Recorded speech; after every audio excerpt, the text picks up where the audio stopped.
Peer Review is a series of podcasts designed to shed light on the extraordinary breadth and diversity of talent that sit in the House of Lords. The House of Lords often gets a bad rap because it is thought to be a house of cronies and it is an unelected house. But I hope through these interviews you will see that there is this extraordinary talent, there is a great knowledge and experience, and with that I leave you to draw your own conclusions. Well, my guest today is Zac Goldsmith, Lord Goldsmith of Richmond, no less. Good to see you. Who you're smoking a heat stick, having given up smoking cigarettes eight days ago, which is incredible. Self-discipline. I've given up 100 times. Right. And well, next time I see you, might be back on the fags, but at the moment you're not. You're not. You were born Frank, or you were originally christened Frank, was presumably after your grandfather who was named. Yes, but I didn't know that until I got married. And you have to dig up your birth certificate. No one had told me. I knew Frank was in the name, but I assumed it was my middle name. Yeah.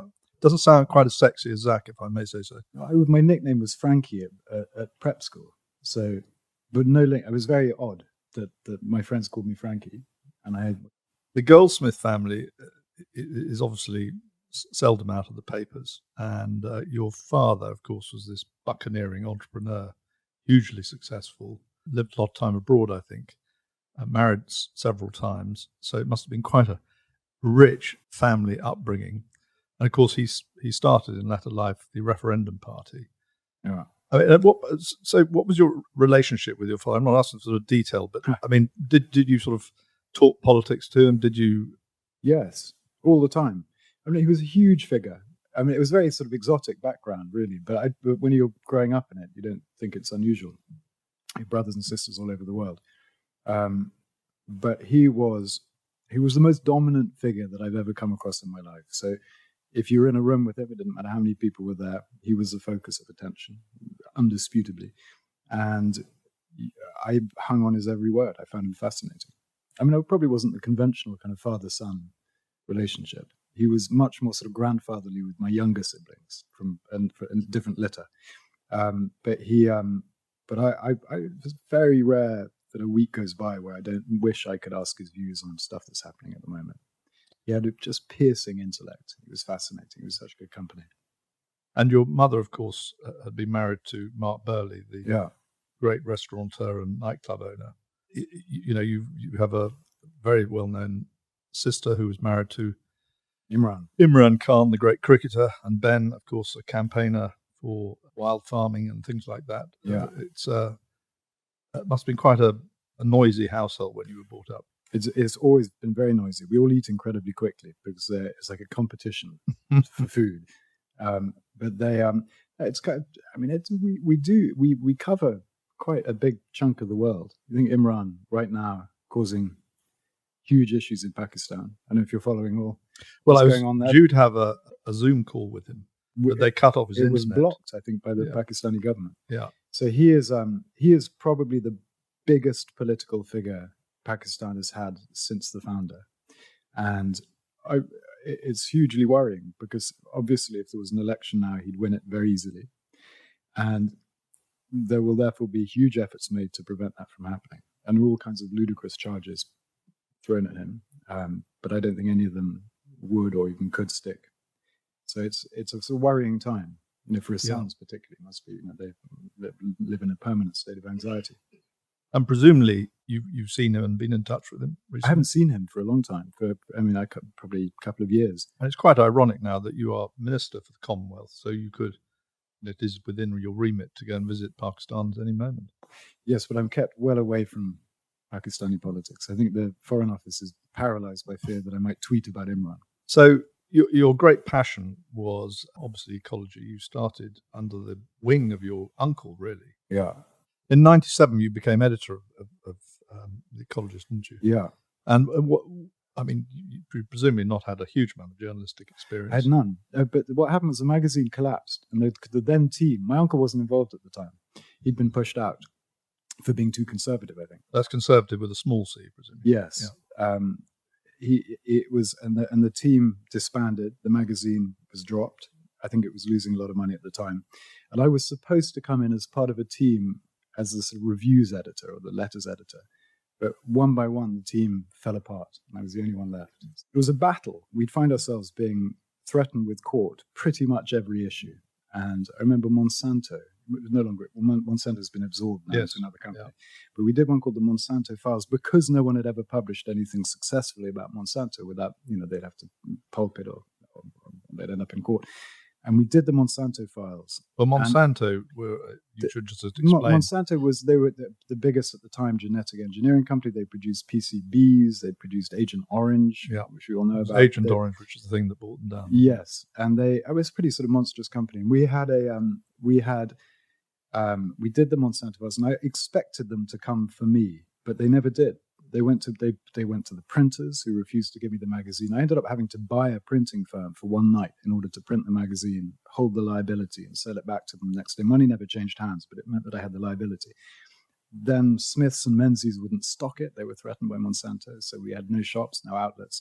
But at the time, I was selling nothing. I was selling 8,000 copies a month, and we ended up selling well over 1 million copies of that edition in 14 different languages. Yes, and it was amazing. Entirely down to the clumsy activities of Monsanto. And their bullying behaviour. It was just stupid. If they'd completely ignored us, I would have sold 6,000 copies and no one would have blinked. But in the end, it was picked up all over the world. It sort of catapulted the magazine into a prominence that it had never really had. Mm. And you loved that time? Yes, it was exhausting, but I loved it. And sort of amazed that I got through it unscathed. We made mistakes. So there were times when there was a time, we did an article on De Beers, diamonds. It wasn't my article, but it was commissioned, and there were some errors, and I ended up I had to apologize for that, and rightly. But we did another one which I thought would end up in court, which was about a guy called Richard Doll. Do you remember Richard Doll? No. He was the man who established the link between smoking and cancer, but he had also been heavily compromised. And we couldn't prove it, but it just seemed inconceivable that he wasn't on the payroll of companies like Monsanto, British Nuclear Fuels, and others, because his conclusions on so many issues were mad. Agent Orange, he gave a clean bill of health. PCBs, you had cancer clusters around a few nuclear power plants, and he attributed it to a virus for which there's no evidence at all still today. And he threatened to sue us, but then died. And I had a slight pang of guilt. Maybe we got it wrong, bullying this old man. But it turned out a few months later, his paper surfaced in The Guardian, and he was on the payroll of all these companies. So we were absolutely another expose. We had him banged to rights. I just couldn't prove it at the time. So just on this subject of the family and fame, in a sense, how do you cope with it? Because it's not often you're not in the early days in the gossip columns and now you have a lot of media exposure for some of the decisions that are obviously brilliant and some are not so brilliant in the eyes of the media. How do you cope with it? Well, I don't. Nowadays, I don't. I never read anything. I haven't for years. Not even your ministerial briefs. I devour my ministerial briefs, of course. No, but I never read media. Unless it's a serious piece about something, that I really care about. But when I ran for mayor for a year, there was daily coverage, and I knew that the vast majority of it would be hostile. Yeah. I didn't read a single article, not one. No, well, you were wise not to. I know. I would every now and again I get a text from someone saying, "God, that was an awful article in The Guardian." I would always get a pang of pain or fury, but I never read the articles. And I think that is the right strategy. So I'm pretty much insulated. I'm immune from bad press. You've immuned yourself. Yeah, I think you can become obsessed otherwise. And the thing is, you say you didn't used to be. What? Well, when I was much, much younger and I wasn't used to having things written, I'd sort of read them and I take it very personally. But you just can't do that. I have a friend now. And it hurt a lot of it. It just pissed me off, to be honest, because so much of it was untrue.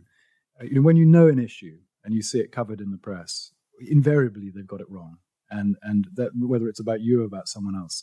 And it is infuriating. But I have a friend right now who's having a hard time. I won't name him, but he's having a hard time in the press. And he was very badly affected by it. And I just pointed out to him that, the red line should be, and I think in the real world it is that if you're embarrassed about the exposure in front of your friends and family, then you've done something wrong. But if it has no bearing on your relationships with the people you care about, you can ignore it. Doesn't matter what the press write. And I think that is an important, someone said this to me years ago, and I feel that's very, very wise and very true. Yeah, I agree with you. I mean, just going back to now onto your political life, you're a sort of kind of extraordinary guy to want to put your head on the block. You're, if I believe half what I read in the paper, you're independently wealthy. You're quite shy, I would have said, as a person, even though you're very good company, but quite shy. I remember canvassing with you the first time in Kingston. Yeah, I remember that. And you didn't really want to knock on doors and engage with people, but you became very good at it because you realised that actually people wanted to talk to you and you knew how to do it. But it was that, maybe reticence is the right word. I mean, the thing I admire about you enormously is you're very committed to it, and you kind of don't need to be. And so my real question is, why did you do it? But look, I mean, you're right. I am quite shy. But it's a means to an end, politics. I don't like the game of politics. I think most people, I mean, you have to be a bit odd to like the game of politics. It's kind of miserable business, but it is a means to an end, and you can get stuff done in politics that you can't get done outside of the system. Even as a backbench MP, there were things that I was able to do that I could have spent 20 years campaigning for. The Blue Belt, for example, was a big campaign I ran with a mutual friend, Richard Benyon, and this resulted. I mean, I went to number 10. I wrote letters to David Cameron pretty much every week. And it was a sort of like Shawshank Redemption, those demanding books for the library. And then finally he caved. And we now have a situation where we have around our overseas territories, all around the world, an area of ocean bigger than India, fully protected. That was an amazing thing. I mean, if that's all I'd done as a backbench MP, I'd be happy. But there's no way I could have done that from outside of the system. And now as a minister, But on that subject, you'd been very helpful to Cameron before he got into power. You'd been an advisor on these particular issues. And actually, in truth, I was Minister for Energy and Climate Change at the time. Cameron was very committed to this cause. So you were slightly pushing on an open door in terms of the Prime Minister, but not necessarily in terms of the Treasury, I suppose. That is very true. There was a big gap between the two, as there always is. But he was very good on climate, but he was less good on the natural environment. And this is the problem, is that almost all efforts by governments around the world on what we call the environment is really about carbon. It's all about technology and the energy transition. And that stuff's going to happen anyway, whatever politicians do. Even under President Trump, coal use fell faster on his watch than it had under Obama. Politicians aren't, we're not as big as the market. The market's already decided that transition is happening, whether we like it or not. I do like it, not everyone does, but it's happening. It's inevitable. There's nothing inevitable about the natural environment. The Amazon is going to be wiped out. The Congo Basin will be wiped out unless we intervene.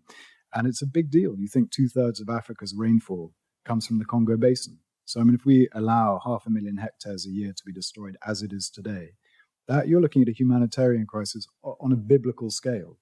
And what frustrates me is that particularly the left, but the Greens generally, the focus is all on the kind of technical stuff, the technology stuff, the carbon taxing, carbon this, carbon that. There's very little emphasis on the natural world. But there is no solution. There's no pathway to net zero. There's no solution to climate change or any of the other issues we deal with without the natural world. So that has been my obsession. And that's what that's the foundation for your beliefs and everything you do. Everything I do. I don't even begin to understand. We're only just understanding the role of the Amazon in providing rainfall for the southern states of America. We don't really know. We're just beginning to pick this stuff up. All we know is that it's an incredibly complex system. And when you break those systems, you lose the sort of free services that nature provides, and then we're stuffed. And there's no technological substitute for a forest. It doesn't exist. And it just feels to me that it's left out in a sort of really dumb manner. And I think the one really big thing that we achieved under Boris was at COP26, where we put nature at the heart of the agenda. There's never been discussions around forests. Can you imagine having a climate conference without talking about forests? It seems insane now. But that is how they'd been every single COP until Boris. And we got 145 countries representing 90% of the world's forests committing to end deforestation this decade. And amazingly, we seem to be turning that promise into reality. And you think the Amazon, that'll happen? I do. I think it's very difficult, but I do, yeah. And I think the UK can take a lot of credit for that. So we're putting together, hopefully this year we'll have finished the process. We're putting together big coalitions of support for the different Amazon countries. By the way, we know it's possible in all these biomes, like in the Congo Basin, Gabon, for example. We both share a love for Gabon. Gabon is a country that has broken the link between logging and deforestation. It's amazing. So they got 10 times more people employed in logging than they had 10 years ago. They got 20 times more revenue for the government from logging than they had 10 years ago. But there is no net deforestation at all. They've just banned the export of raw timber. They do it very selectively. I walked through a forest. I'm definitely not an expert, but I walked through a forest that had been logged twice, and I would never have known it ever had any human interference at all. It had big population of gorillas, it had forest elephants charging around, brimming with life. I would not have known that anyone had been there, let alone the place had been logged twice. And that's what they've done. And they do it. It's delivered prosperity to a lot of people, a lot of jobs. And if they can do it, anyone can do it. And it just shows what's possible. And the same in South America. You've got Costa Rica that have broken the link between agricultural commodities and deforestation. And of course, these are the smaller countries. These are the smaller populated countries. It's really getting stuck in. Well, Costa Rica's not so. No, but it's getting stuck in, isn't it, to the major companies? And I admire your championing. But there's not an example of what needs to happen that isn't already happening. That's the point. So it's actually not. I think for me that makes me feel very optimistic. It is possible. You were, of course, a minister in the environment, so that must have been a dream job for you. It was, initially, so I was brought in under Boris, yes. And I had a sort of blank check, and I took a lot of shortcuts, which would normally end up having a minister fired, but he had my back, and people that talk about Boris in a very unfair way, in my view. He does care about this stuff. He knows about this stuff. He's quite a newcomer on the climate. As does his wife. She's very big on animal welfare in particular. Boris and environment, but Boris, his father was one of the first contributors to the Ecologist magazine. He grew up on this stuff, and so when you have the presidents of Colombia, Ecuador, Panama, Costa Rica asking the UK to sponsor them to create the biggest ocean reserve in the world, Boris's immediate instinct is yes, whereas most prime ministers would sort of delegate it to another department. They wouldn't really care. So we made that first commitment. We made a tiny financial commitment relative to government spending on aid. It was £2 million, which in the context of nothing. 15 billion a year or something is not a lot. But that 2 million resulted within 6 months in 100 million being committed by people who saw the UK doing it and thought, well, they must have done their due diligence. This is obviously a real project. And it's now happening. And there are hundreds of examples of those kinds of things that I would not have been able to do under any other prime minister. It would have taken months, maybe years to get through the system. But with Boris, we could do it in half an hour. And we did in that instance. We did that in half an hour. And there are many, many other examples like that. Under Liz, it was different. It was very, very Liz different. Truss. Sorry, under Liz Truss, it was very different. She was only there for a short period of time. There was obviously much less enthusiasm for these sorts of issues. I felt that I was really going to have to fight. I wasn't convinced I'd survive for long. And now under the current prime minister, it's much more, it's business as usual in one sense. And there's no hostility from number 10 to this agenda, which is a good thing. I mean, I would always hope for more than just not an absence of hostility.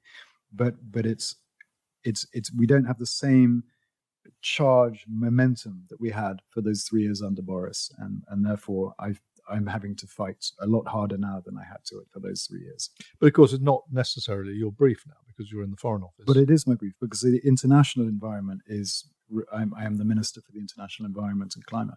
So anything. But to do you're not. It's no longer in the UK. Was my point. No, that's correct. I don't. So, but I had very little to do with you. I was always blamed for unpopular UK environmental policies. Well, I was one of them. By you as well. But actually, most people blame the Prime Minister's wife, which I didn't. But my formal influence on domestic politics was very small. I've never been a farming minister. Obviously, land use is the main environmental impact. That's not what I do. I've never done energy policy in the UK of any sort. My main work has been oceans and international environment, and that's what I do. You are rightly proud of it. But so going back to 2010, where you put yourself to the electorate of Richmond, you had decided that you wanted to become an MP because it was a means to an end. Yeah, I can understand that. And you won by 4,000 seats, roughly, overturning a Liberal Democrat, because they love you so much, it was a 23,000 majority in 2015. That changed very quickly. And I think at that time, you weren't really, you had the impact on oceans, but you were a backbench MP and perhaps weren't being given the real opportunities that you rightly deserved. So in 2016, you decided to run for London Mayor, which in a sense is a means to an end, but it doesn't entirely tick all the boxes in terms of your passion and the foundation of your ecology thing. Obviously, it has impact on London, but there are many more sort of important things on the shopping list. Yeah. You decided whilst you're doing this, if I remember, to ask all your constituents whether they thought it was a good idea. Yeah, I did. Which was very noble of you. Well, I did lots of stupid, noble things at the time. I mean, I was never expected to win in 2010. I mean, the Telegraph had an article saying I was toast. I think it used toast in their title. And so I was not expecting to win in 2010. Well, with the people who had canvassing, I'm not surprised. Well, quite. Thank you so much, Lord Marland. The second time round, it had gone well. So I came back with a big majority. It was the biggest increase of any MP in the country at the time. That's a very braggy thing to say. But when you consider that only a year later I was turfed out, I feel obliged to make that point. But I asked people if they were happy. So I'd only just been elected. So I felt that I didn't want people to think I was running away. So I wanted their approval in a referendum to run for mayor, because it would have meant inevitably a year of not paying as much attention to the constituency as I otherwise would. But they said yes, which was good, sort of. Actually, in hindsight, I wish they'd said no. But at the time, I was very grateful. They said yes. And then that year was in many respects, horrific, that running for mayor. It was absolutely horrific. It was exhausting. I had a child born halfway through the year. I barely saw him. I was this weirdo who would change his nappy or something at 3 a.m. No idea who I was. It was very, very long hours, relentless. And it was... and there were some moments where I saw and experienced things that I never otherwise would have done. Did you ever think you were going to win? No, to be honest. Yeah. I thought there was always a chance, but I never thought I would win. I thought I could win, potentially. But I lost control of the campaign. I completely lost control. So by the end, because I couldn't... Linton was running the campaign. I'm not going to blame Linton. I blame myself. I mean, it was, I was the candidate. But it reached a point where I couldn't discuss an issue without the entire interview being dominated by sort of accusations of Islamophobia. Now, those were nonsense allegations, but I couldn't escape them. And if I ask people now, give me one example of something I or anyone in my campaign did or said or hinted at that was Islamophobic, no one can provide a single example. The most they'll say is an article in the Mail with a ridiculous title. But as anyone who's ever written an article for a paper knows, you don't choose the article title or the picture. In fact, we begged Geordie Gregg, the editor at the time, to remove it, but he refused. Annoyingly, he should have changed it. So it was an absurd title.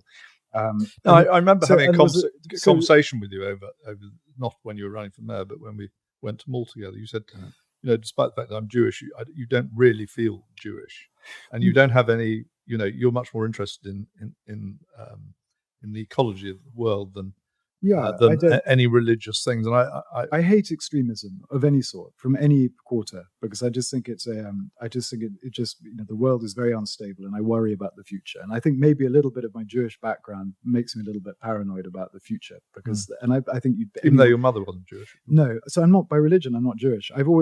My father instilled in me a sense of being Jewish, but we've never, I never went to the synagogue for the occasional bar mitzvah or relatives ceremony of some sort.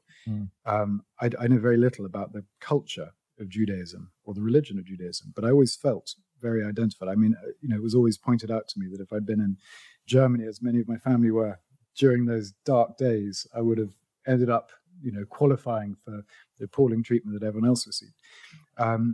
So I think that probably does. I think most people who have Jewish elements in their family have a slight paranoia about things getting out of control, unstable. And I certainly have that. But no, there was the campaign. I wanted the campaign to be about things that I wanted to do in London. And some of those things were exciting. We had some really good plans, but it was... Well, the third runway also came into play. The third runway came into play, but it was... At Heathrow. Yeah, actually, no, not during the campaign. So during the campaign, it was put on hold. So it was kind of kicked into the long grass because the government didn't want me to step down as a candidate or to run as an independent. So at the time, we had this terrible showdown with number 10. But in the end, a third runway was kind of just kicked into the long grass. But having said that, the job I had, have now as minister, and was given by Boris when he became prime minister, is just so much infinitely better than, in terms of the opportunity to do stuff I care about, than what I would have had as mayor. So I mean, in the end, despite being bruised and battered and exhausted by it, it was a good outcome, because I feel that I've been able to get stuff done in the last few years that was the stuff of dreams for me as a child all the way up to now. So I'm very grateful for that opportunity, and I wouldn't have had that opportunity if I'd been elected. And your father, of course, who caused great destruction amongst Conservative voters over with the referendum party, and I think there was David Mellor who accused him of losing his seat because of him. I was there that night. Were you? Yeah, there was someone standing. It was someone standing on a bench and screaming at David Mellor. It was not one of our people, screaming with language I can't repeat on this mic, but it was very badly behaved. Everyone was on their worst behavior, including David Mellor, I think. Yeah, almost certainly. And he obviously instilled in you, well, not obviously, presumably instilled in you a Brexit mantra. Yeah, I voted for Brexit, and I made the case. I mean, I have a slightly different approach, probably. I mean, I agree. There's nothing that I can think of that he said at the time that I disagree with in relation to Europe. But the thing that motivated me was, I'm a one-trick pony, I'm afraid, but it's the environment. I think that the freedom that Brexit gives us in relation to the environment and things like animal welfare is huge. I mean, the single biggest influence on our countryside is the appalling European Common Agricultural Policy. I mean, you subsidize people on the basis of how much land they own that can be farmed. So if you've got 100 acres of beautiful ecosystem, but not very valuable agriculturally, you're paid nothing. You convert it into low-grade agricultural land, you suddenly make a lot of money. So we were seeing throughout the continent and in this country, good land, good ecological, important land being converted to crap agricultural land, and people getting rich off the back of it. It's the world, you literally couldn't design a worse system. And Brexit allowed us an opportunity to completely rethink that system. And I wouldn't say we've got it right, but it's a hell of a lot better where we're going now than where we're coming from. And that is a huge opportunity. It's just one example. There are many, many other examples. In CITES, which controls the movement of body parts of endangered species and endangered species themselves, we have, as an independent voice, instead of just pooling our voice with Europe and losing every vote, we've been able to determine the outcome of votes on things like, it's a law now preventing the movement of baby elephants out of Africa range states. It's hundreds of examples of these, but some of one that I happen to think of at the moment. And that is entirely down to our negotiators. We made the case, they were there working all hours, they persuaded other countries to vote for it, and we got it through. And since I've been a minister, I could probably list you 200 occasions where we've influenced an international outcome on a vote or an agreement that we would not have been able to had we been part of the European Union. So for me, the opportunity, not to say we've taken advantage of all the opportunities, clearly we haven't, but we have the freedom to. There's a danger, of course, that the Conservatives might not win the next election. It's not by any means certain. Nothing is certain. So you would there not have at your disposal the political position that gives you the ability to change all these incredible things that you've done. What shape would life take after having the political power, do you think? But you're only in your late 40s. Yeah, I feel a lot older than that. But I think, a week's holiday, you'll look a lot younger. I am completely committed, one way or another, for as long as I'm able to pursuing the same ends. And I'll use whatever means I have available to me. And my worry about a change in government is not so much, I think on things like climate and so on, I don't see any backward steps there at all, on the contrary. But I think on Labour, while they clearly take climate change very seriously, there's no doubting that, they're less strong on the natural environment, is the truth. And that's always been the case. And I am very keen, I will be very keen, should that transition happen, to try and imbue a few champions in the Labour Party as possible with a recognition of that this stuff matters. So, and of course, you'll be able to do this from the Lords. Yeah, well, exactly. Which Which is an amazingly privileged platform to have. You can, as you know, as we both know, you can do a lot from the Lords, and I will use that seat as well as I can to take these issues forward, whoever the government is. Well, Zac, it's incredibly kind of you to spare the time. I don't know why you've done this. I really don't. I admire so much that you've put yourself to public scrutiny when you don't need to. It's brilliant of you to come and tell us all about it. Thanks very much. Thank you very much.